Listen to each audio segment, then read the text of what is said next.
What actually happened is Cass was shooting for Muse, as you said, and then she showed the photographs to her friend Emily Novak, who's my agent.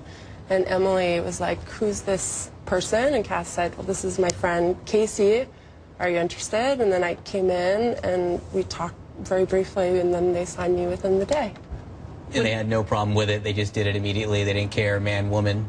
I don't think it was that they didn't care. I just think that it was, I mean, they saw me walk in. They were like, she obviously belongs on our men's board, you know? Yeah. When you're modeling as a man, what's going through your head? Is this a sort of performance art that you're doing when you're posing? You're an artist. Yeah, sure, yeah. So my background is art making, so I have this whole body of work. I was also a professional athlete, so I have always used my body to kind of be the narrative, to carry the narrative of what I'm doing. And so in a way, this modeling is just kind of an extension of that. And so when I am modeling men's clothes, it's actually pretty easy for me.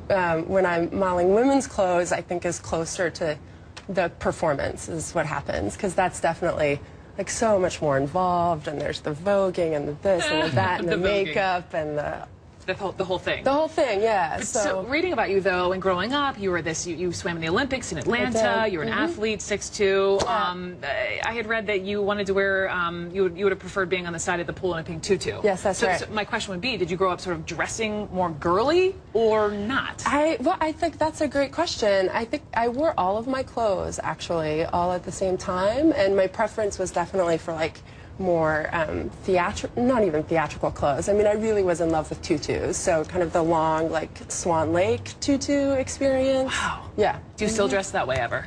Yeah, sure. I mean, I have a tutu. I mean, who doesn't, really? That's what I'm saying. Everyone should have a tutu. Tutus aside, you know, what do you think this says, you know, about beauty and gender? Yeah, I think that that's also a good question. I think I'd like to submit here that I think what's more interesting maybe is what it says about how we celebrate difference, and this just happens to be one of the places where that's happening, you know, that I get to, you know, kind of celebrate masculinity and femininity. I happen to be able to do both.